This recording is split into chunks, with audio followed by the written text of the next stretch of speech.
Now that we know what extreme values are and we have a procedure for finding them, both local and global, let's do a specific example.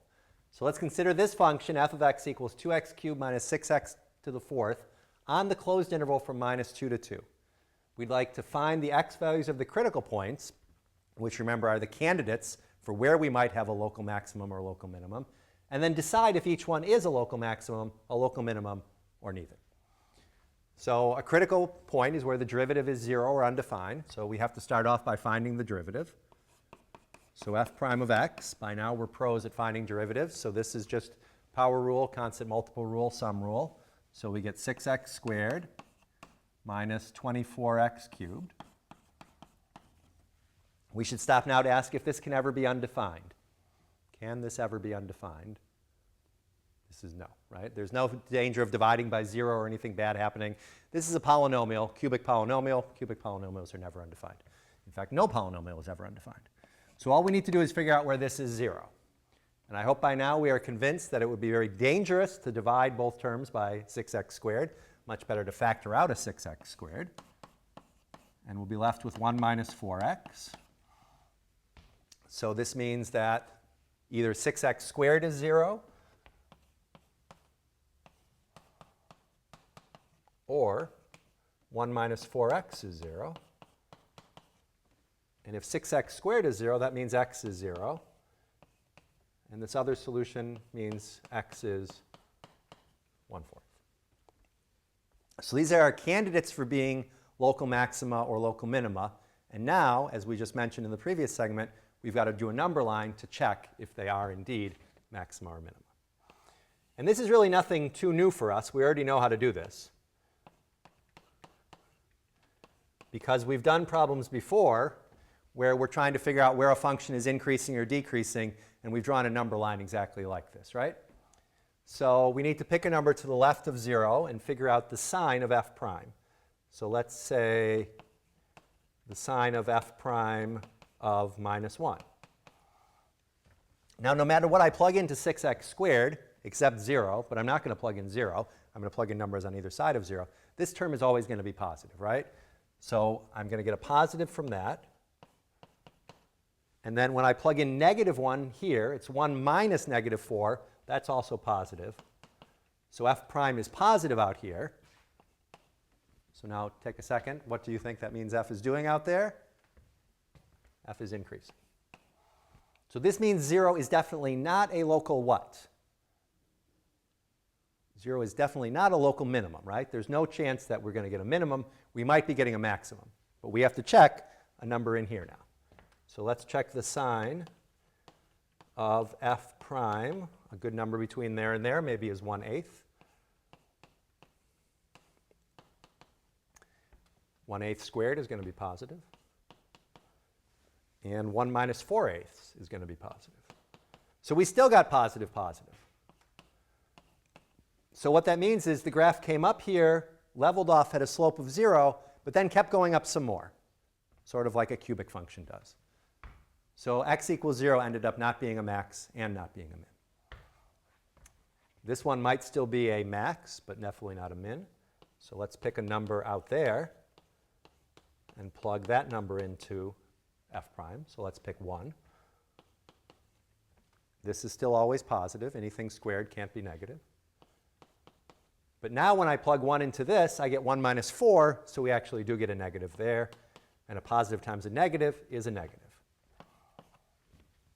So now we've figured out that x equals 0 is neither max nor min.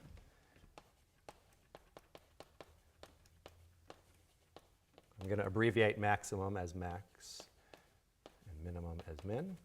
So x equals 0 is neither a max nor min, and x equals 1/4 is a local max.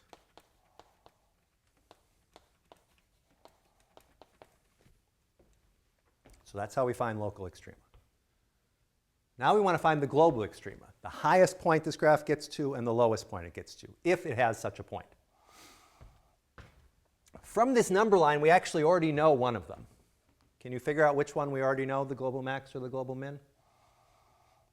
We'll still go through the procedure over there in full, but we already do know one of them.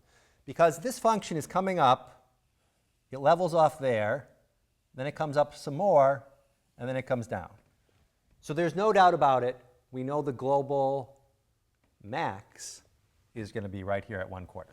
The question is whether the global min is going to be at this endpoint or this endpoint. So how do we figure out which of these endpoints is lower down on the actual graph of f? We're going to need to plug numbers into f itself. So not into f prime, because f prime tells us the slope, and we're not interested in that now. We're interested in figuring out, is this y value lower on f, or is this y value lower on f? So we're going to need to evaluate f of the left endpoint, which was -2. And just for the sake of completeness, we're supposed to as well, in addition, remember when we wrote our procedure out for global extrema, we checked the endpoints and the local extrema. So I'm going to write out f of 1/4, even though I already know that that's going to be my global max. And then we're also supposed to check f of 2 out here. And for whatever reason, people often just end up getting the wrong answer here, even though they've plugged it into the right function. So it's probably worth to plug into your calculator twice, just to be on the safe side. F of -2 here turns out to be -112. F of 1/4 turns out to be 1 over 128. And f of 2 turns out to be -80. So this agrees with what we said before, that this is the highest y value of the three. So we're going to have a global max at x equals 1/4. And the global min will be where? Will it be at x equals -2 or x equals +2? It will be at x equals -2. What we found out is that this y value is at -112, whereas this was only -80.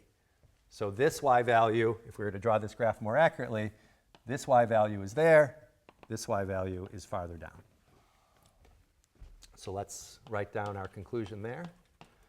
Thus, f has a global max at x equals 1/4 and a global min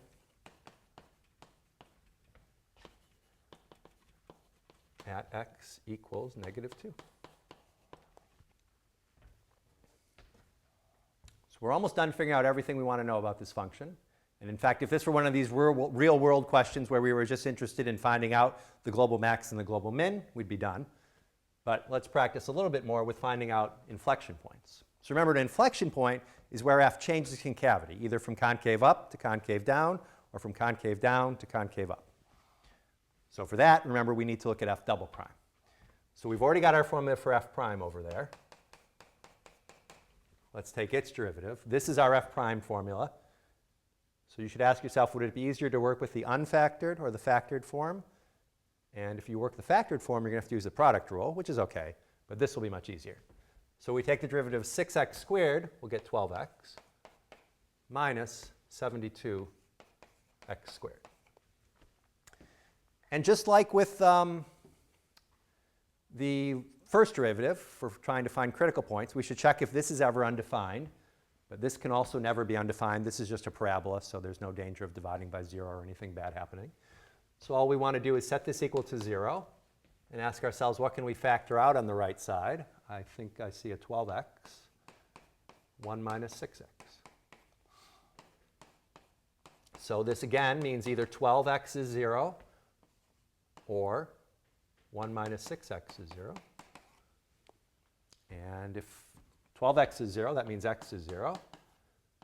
Or this could mean that x equals 1/6. So are these guaranteed to be inflection points? These are the places where f double prime is 0. Are they definitely going to be inflection points? What do you think?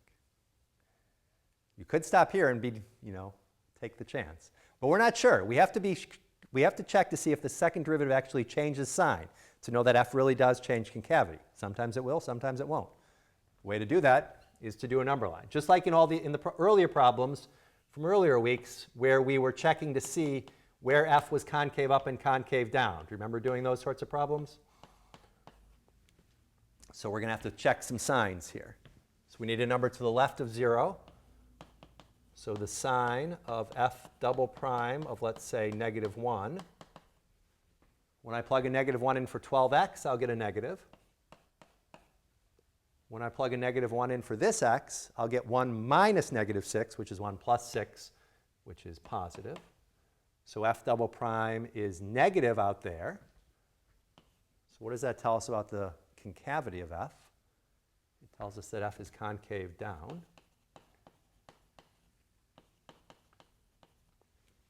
Let's pick a number in here. So I'll pick something halfway between. That would be 1/12.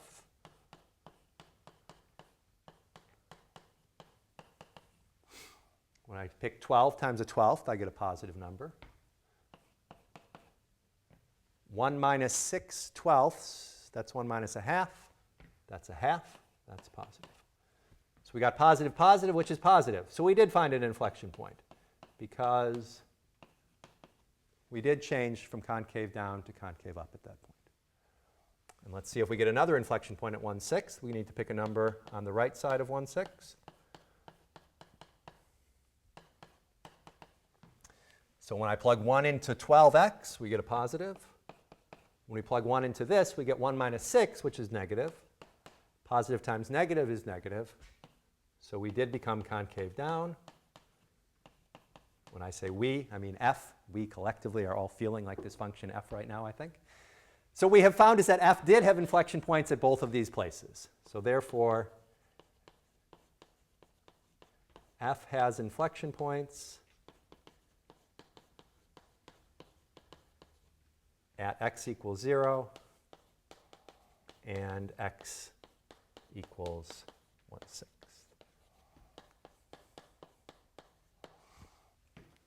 So I hope that gives you a good feeling about how to find the local and global extrema and the inflection points for a function. Here the algebra was not meant to be too complicated. The function was pretty simple, just a nice polynomial. And in our next example, we'll get to do some more challenging algebra.